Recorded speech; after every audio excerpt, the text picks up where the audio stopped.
예, 글로벌 악재가 꽤 있습니다만 코스피가 5,900을 다시 넘고요. SK 하이닉스가 장중에 100만 원을 터치하는 강세 흐름들입니다. 시장의 주요 섹터 종목들 흐름 점검하고 전략 세우겠습니다. 메가사이클 불사조 리서치 김진경 본부장님 오늘 함께합니다. 어서 오세요. 네, 안녕하세요. 자, 첫 번째 주제는요. 20만 전자가 먼저 되느냐, 100만 닉스가 먼저 되느냐 관심이었는데 결국은 SK 하이닉스가 100만 원을 오늘 장중에 터치하면서 먼저 자릿수 바꿈에 선점을 좀 했습니다. 반도체에 대해서는 뭐 악재가 별로 없는 그런 상황들인데요. 네. 어디까지 오를까, 투톱이. 지금은 또 어떻게 해야 될까 궁금합니다. 네, 일단 뭐 시선은 이번 주 아무래도 엔비디아 실적에 그렇죠, 좀 예. 몰려져 있는 상황이고요. 엔비디아에 대한 어떤 매출보다도 좀 가장 중요하게 살펴보는 것이 얼마만큼 좀 비용 감소를 했는지 또 얼마만큼 마진을 좀 냈는지 이런 부분에 더 좀 관심이 몰릴 것 같습니다. 그렇기 때문에 엔비디아의 어떤 실적 발표를 기점으로 뭐 주요 반도체주라든지 지수의 좀 방향성에 다시금 좀 체크가 되지 않을까라고 좀 볼 수 있을 것 같은데 그럼에도 불구하고 엔비디아가 실적 발표 후에도 잠시 쉬어가는 모습이 나오더라도 여전히 반도체에 대한 사이클은 좀 여전히 이어지지 않을까라고 좀 봐야 될 것 같습니다. 계속적으로 이 슈퍼 사이클에 대한 기대가 높아지고 있는 시점이기도 하고요. 특히나 이제 반도체 투톱이 이 지수 상승을 좀 견인을 하고 있는 상황에서 계속적으로 좀 차세대 HBM에 대한 기대감도 더 높아지고 있고 특히나 또 경쟁도 심화가 되는 그런 모습들을 좀 보여지고 있습니다. 하이닉스가 이제 장주에 좀 100만 원 터치했지만은 그래도 이 추세는 좀 여전히 유지가 되지 않을까라고 좀 볼 수 있을 것 같고요. 또 이제 한 증권사 리포트에서는 또 SK 하이닉스의 목표가를 145만 원까지 높이는 그런 내용들도 저도 이제 확인했었는데 그만큼 이제 반도체주에 대해서 여전히 저평가가 되어 있다. 여전히 가격적인 좀 매력은 높은 상황이다. 이런 의견들을 좀 나와주고 있습니다. 그렇기 때문에 반도체주에 대해서는 아직은 현재 좀 긍정적인 시선으로 좀 바라보자라는 점 말씀드리고 싶고요. 특히나 오랫동안에는 계속적으로 뭐 디램이라든지 랜드에 대해서도 가격 상승에 따른 어떤 전망들도 나오고 있는 상황이고 특히나 HBM에 대한 수요도 계속적으로 높아지고 있는 시점에서 엔비디아가 과연 이제 실적 발표 이후에 앞으로의 전망에 대해서 어떻게 발표할지 이 부분에 대해서도 주가에는 꽤 영향을 미칠 가능성이 높을 것 같습니다. 그래서 단기적으로 봤을 때는 엔비디아가 실적 발표 이후에 앞으로의 전망을 어떻게 발표할 것인지 이런 부분들도 좀 체크를 해보시면 좋으실 것 같고요. 특히나 삼성전자라든지 SK 하이닉스라든지 지금 당장의 어떤 좀 100만 원 선 터치라든지 20만 원 선 터치라든지 이런 부분을 보시는 것이 아니라 지금의 반도체주에 대한 어떤 기대감 그리고 형성이 되고 있는 이제 투자 심리들 이런 부분들을 고려해 보시면은 충분히 중장기적으로 살펴보실 필요가 있다라는 점 말씀드려 보도록 하겠습니다. 네, HBM 장비 가운데 이제 TC본도 쪽은 한미반도체가 뭐 압도적 지위를 차지하고 있는데요. 이전에 이제 하나비전이 참전하면서 서로 뭐 관련된 노이즈도 좀 있고 하나비전은 관련해서는 이제 큰 영향을 발휘하지 못하는 것 같았는데 오늘 하나비전이 급등입니다. 무슨 이유가 있나요? 네. 네, 이제 새로 모멘텀이 형성이 되고 있는 것 같아요. 그러니까 삼성전자가 이제 한미 반도체보다도 이제 한미 반도체 쪽에 대한 PC 공정을 받는 것보다도 이제 하나 비전 쪽으로 좀 힘을 싣는 듯한 그런 소식이 나왔는데 물론 확인을 좀 정확히 해봐야 되겠지만은 이런 내용들이 조금 이제 시장에 퍼지면서 주가 상승을 이끌어내고 있는 게 아닌가라고 좀 볼 수가 있을 것 같습니다. 그렇다면은 하나 비전이 지금도 삼성전자라든지 SK 하이닉스의 어떤 좀 최대 이제 고객사이기도 하지만 특히나 하나비전 그럼 삼성전자에서 주력 이렇게 좀 협력 업체가 좀 되지 않을까라는 전망들이 나와주고 있고요. 그렇다면은 삼성전자가 지금도 여전히 계속 투자가 진행이 되고 있고 계속적으로 공정을 이제 그 진행을 좀 확장하고 있는 상황에서 하나비전의 경우는 그만큼 이 중요 장비들을 공급해야 되고 있는 상황이기 때문에 직접적인 수혜가 이어질 것으로 좀 전망이 되고 있습니다. 그래서 하나비전이 새롭게 모멘텀이 형성이 되고 있다라고 좀 볼 수 있을 것 같고요. 지금 하나비전의 경우가 사실 어떻게 보면 이제 기술적인 흐름으로 이 7만 선이 좀 가장 큰 매물대로 형성이 되었거든요. 근데 오늘자 급등세가 나오면서 7만 원을 강한 돌파를 하는 흐름을 좀 보여주고 있습니다. 그래서 장 막판까지도 이런 흐름이 유지가 된다면은 좀 추세적으로 상승 흐름으로 좀 방향을 잡지 않을까라고 좀 볼 수가 있을 것 같고요. 특히나 여전히 이 삼성전자라든지 SK 하이닉스 쪽에서 계속 투자가 이루어지고 있는 상황이고 앞으로 더욱더 확대가 될 것으로 기대가 되고 있기 때문에 이런 점으로 봤을 때는 지금 저평가된 구간이라는 점 그리고 새로운 기대감이 형성이 되고 있다라는 점, 이런 점들을 좀 고려해봤을 때 하나비전은 여전히 좀 조정 시대는 관심을 가질 필요가 있다라는 점 말씀드려 보도록 하겠습니다. 네, 뭐 아시는 것처럼 한미 반도체는 뭐 삼성전자에서 탈락한 게 아니라 지금 이제 SK 하이닉스로 주로 넣고 있죠. 삼성전자에 한미 반도체 장비가 들어가면 정말 상당히 강력한 호재가 될 텐데 그 부분에 대한 건 아직 잘 모르겠고 하나비전이 납품할 수도 있다. 네, 확인된 건 없는 것 같습니다. 이제 그런 이야기들로 인해서 하나비전이 오늘 강세를 나타내고 있습니다.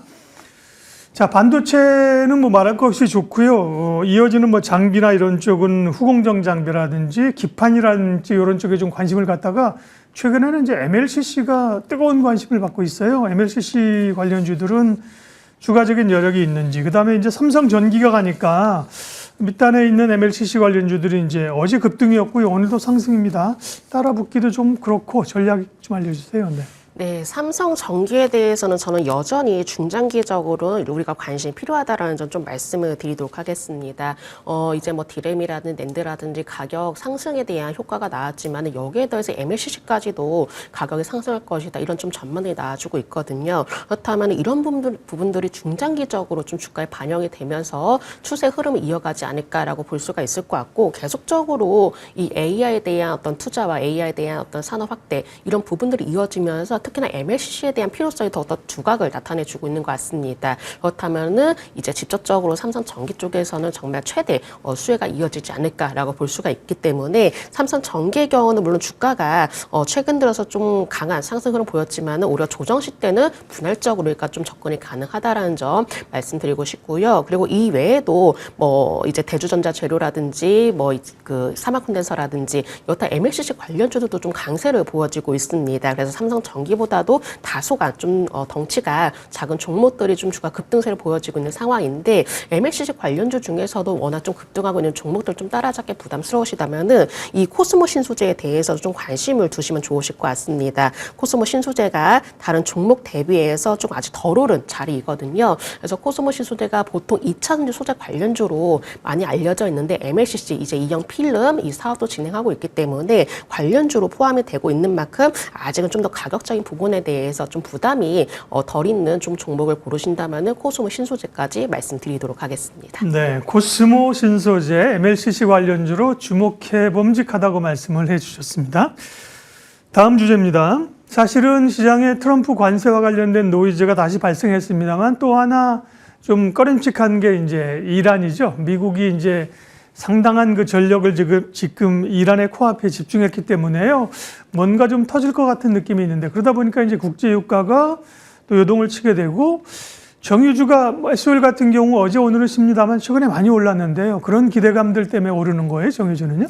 네, 정유주는 일단 지정학적 갈등 이런 이슈가 가장 크게 작용되지 않았나라고 좀 봐야 될 것 같습니다. 아무래도 지정학적 리스크가 좀 불거지면서 국제 유가가 좀 들쑥들쑥하는 모습 보여지고 있고 국제 유가가 이렇게 좀 들쑥날쑥할수록 정유주에는 굉장히 실적 영향을 미치게 마련이거든요. 그러다 보니까는 이제 정유주들이 오늘 시장에 그리고 이제 최근까지도 좀 시장에서 가장 큰 영향을 좀 보여주고 있는 상황인데 사실 지금 당장 어떤 좀 정유주에 대한 어떤 실적 개선이라든지 업황 개선이라든지 이런 기대를 가진다라기보다도 이런 단기적인 이슈를 가지고 있기 때문에 주가가 오히려 좀 오르고 있다라고 좀 보셔야 되실 것 같습니다. 그렇다면은 이런 이슈로 인해서 좀 올랐다면 또 그만큼 단기적으로 차익 실현에 대한 매물이 좀 출회가 될 가능성이 높기 때문에 정유주에 대해서 우리가 조금 이제 접근하시는 관점보다도 현재로서는 좀 보유자분들 영향을 한해서만 대응해보자라는 점 말씀드리도록 하겠고요. 물론 지정학적 갈등이 지금 계속적으로 불거지고 있는 상황이지만은 워낙 단기간에 주가 상승 좀 보여진 상황이기 때문에 현 시점에서는 좀 더 트레이딩 관점으로만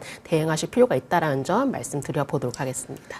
네, 정유주는 사실 제일 중요한 건 정제 마진인데요. 정제 마진이 강해지려면 기본적으로 이제 유가가 좀 올라야 정제 마진이 강해지니까요. 최근에 강세인데 힘을 파악 실기는 좀 어렵다는 말씀하셨고 화학주는 그렇게 보면 사실은 구조조정이라든지 뭐 경쟁이 심해서 화학도 업황이 별로 안 좋은 걸로 알고 있는데 오늘을 포함해서 화학주도 강합니다. 그 이유는 어디 있습니까? 사실은 뭔가 딱히 오르고 있는 이유 이걸 좀 찾기는 현재는 좀 어려운 것 같습니다. 여전히 화학업계에서는 좀 어려운 터널을 좀 지나고 있는 상황이고 아직까지도 뭔가 가시적으로 좀 개선이 될 것이라든지 업황이 회복이 될 것이라든지 이런 분위기가 연출이 되지 않고 있는 상황이거든요. 계속적으로 좀 체질 개선을 위해서 구조 조정을 좀 진행하고 있는 상황이지만은 뭔가 이런 부분을 실제적으로 눈으로 확인될 때까지는 좀 다소간 시간이 필요하지 않을까라고 봐야 될 것 같습니다. 그래서 오늘 오르는 이유는 크게 의미를 좀 찾기는 어렵다라고 좀 먼저 말씀드리고 싶고 일단은 화학주들의 경우가 사실 어떻게 보면 이제 그동안에 많이 소외가 되었던 업종이거든요. 그리고 이제 주요 종목들 롯데케미칼이라든지 LG화학이라든지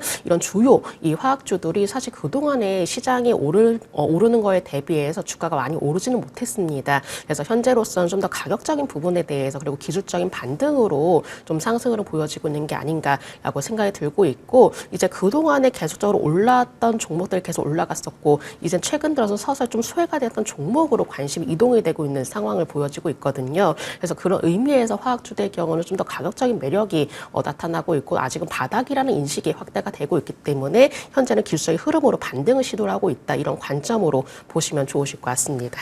네, 정유화학주는 일단은 순환매 차원에서 해석을 해 주셨습니다. 다음 주제 넘어가도록 할게요. 다음은 3차 상법 개정 관련된 얘기인데요. 어제 이제 법사위를 통과했습니다. 이제 본회의가 시작이 되는 것 같은데 본회의에서 이제 야당이 필리버스터를 하니까 이제 시간이 좀 며칠 걸릴 수 있다는 전망들인데요. 어쨌든 3차 상법 개정안이 이제 임박한 상황인데 오늘 보면 증권주 같은 경우는 하락폭이 제법 큽니다. 지주는 뭐 오르는 것도 있고 떨어지는 것도 있는데 증권보험주 약한데요. 뭐 세론입니까? 아니면 뭐 이게 흔들 때가 기회일까요? 네, 결론적으로 현재 상황에서 이제 세론이라고 판단을 하고 있습니다. 예. 그동안에는 워낙 기대감을 조금 반영해 왔었기 때문에 굉장히 단기적으로 큰 폭의 상승을 보였었는데 이제부터는 이제 어느 정도 좀 결과가 나오다 보니까는 여기에 따른 이제 기대감이 새로운 기대감이 좀 소멸이 되면서 세론 현상이 나오는 게 있는 게 아닌가라고 볼 수가 있을 것 같고요. 근데 다만 뭐 증권주, 보험주 이런 좀 관련주들은 그래도 조정 시대 우리가 관심을 가져볼 필요가 있다고 생각이 듭니다. 왜냐하면 최근 들어서 좀 내수주 쪽으로 관심 이동이 되고 있고요. 특히나 증권주의 경우는 아직까지도 우리나라 이제 그 코스피라든지 코스닥이라든지 지수에 대해서 워낙 기대감이 높은 상황이고 워낙 유동성 그 장세가 돌고 있는 상황이기 때문에 증권주도 역시나 조정 시대 관심을 가져볼 필요가 있으실 것 같습니다. 그래서 지금의 경우는 일단 1차적으로 이제 어느 정도 기대감이 소멸이 되었지만은 충분히 상승할 수 있는 환경들이 요인들이 만들어지고 있는 상황이기 때문에 조정 시대는 관심을 가져볼 필요가 있다는 점 말씀드리도록 하겠습니다. 증권주를 조금 더 추가로 여쭤보면 이제 대형사들이 증권주 가운데서 사실은 초반에 잘 갔고요. 미래에셋증권, 한국금융지주, 키움증권 잘 가다가 최근에 상법 개정을 해서는 이제 자사주 소각 관련하니까 사실 중소형 증권주들이 또 급등을 했었잖아요. 오늘은 전반적인 조정인데 증권주 가운데서는 뭐 미래에셋 같은 경우는 스페이스X 상장에 대한 기대감도 있고요. 네, 증권주 가운데서는 관심 있게 볼 필요가 있다고 말씀하셨으니까 어떤 주식들이 탑픽입니까? 그래도 미래에셋 증권이지 않을까라고 생각이 들거든요. 물론 이제 모든 증권주들이 지금 시장에 대한 기대감도 형성되고 있고 워낙 시장에서는 이제 유동성 장세이기 때문에 증권주들이 이제 직접적인 수혜를 받을 수가 있겠지만 이 안에서도 얼마만큼 개별적인 이슈를 가지고 있느냐 이런 부분들이 앞으로는 조금 더 중요해지지 않을까라고 봐야 될 것 같습니다. 근데 이제 미래에셋 증권은 아시다시피 이 스페이스X 관련주이고 또 스페이스X에 대한 상당 기대감 또한 남아있는 상황이기 때문에 여전히 이 부분들이 정말 이 미래에셋 증권에서는 좀 굉장히 강한 힘이 되지 않을까라고 좀 볼 수 있을 것 같고요. 증권주들이 이제 전체적으로 뭐 대형 증권주도 유심히 살펴보시면 좋겠지만은 미래에셋 증권의 경우는 이렇게 좀 특이점, 이런 개별적 모멘텀 충분히 가지고 있다는 점에 대해서는 현재도 충분히 매력이 높다라는 점 말씀드려보도록 하겠습니다. 네. 보험주는요. 금융주 오르고 상법 개정으로 보험주도 좀 따라서 올랐었잖아요. 보험주는 역시 좀 이슈를 따라가는 순환매 차원으로 봐야 되나요?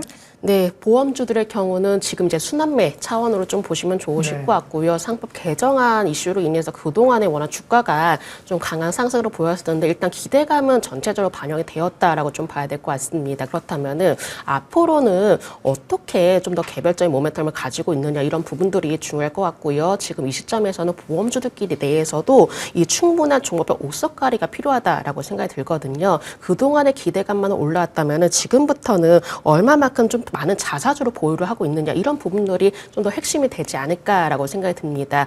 장 초반부터 이제 보험주들이 대체적으로 좀 하락하는 모습 보였었는데 그래도 미래에셋생명의 경우를 장점 좀 강한 상승으로 보였었거든요. 네. 이런 이유들을 살펴봤을 때는 그만큼 자사주 비중 보유 부분에 대해서 좀 매력이 높았기 때문에 이런 현상이 나타나지 않았나라고 좀 봐야 될 것 같고요. 보험주의 경우는 지금도 충분한 옥석가리가 필요할 것이고 이제 자사주에 대해서는 얼마만큼 가지고 있느냐 이런 부분들이 주가를 좀 가를 수 있는 방향이 좀 되지 않을까라는 점 말씀드리겠습니다. 미래에셋생명만 급등이라고 했는데 미래에셋생명도 지금은 이제 약세 전환했습니다. 오전에 제일 강했던 것 같아요.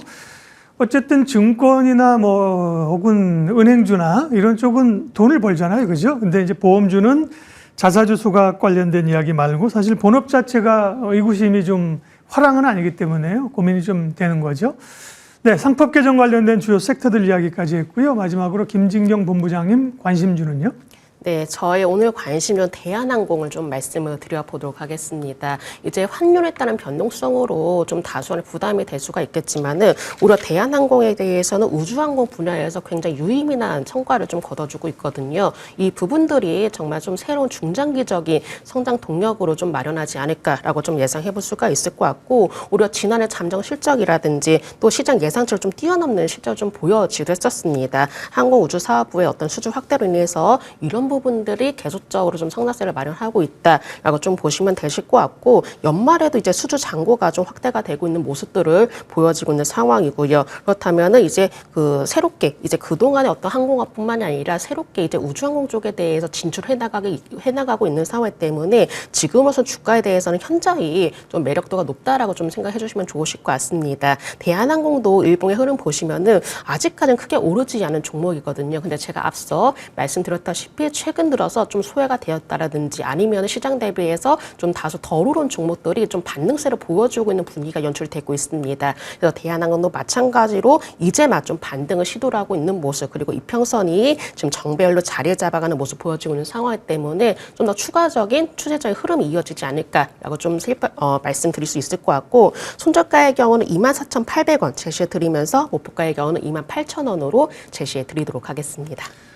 지금 대한항공 주가가 26,600원인데요. 네, 목표가가 28,000원이어서 너무 좀 룸이 없어 보이는데요. 38,000원은 아닐 거고 지금 거의 27,000원 근접한데 28,000원 너무 좀 짧은데?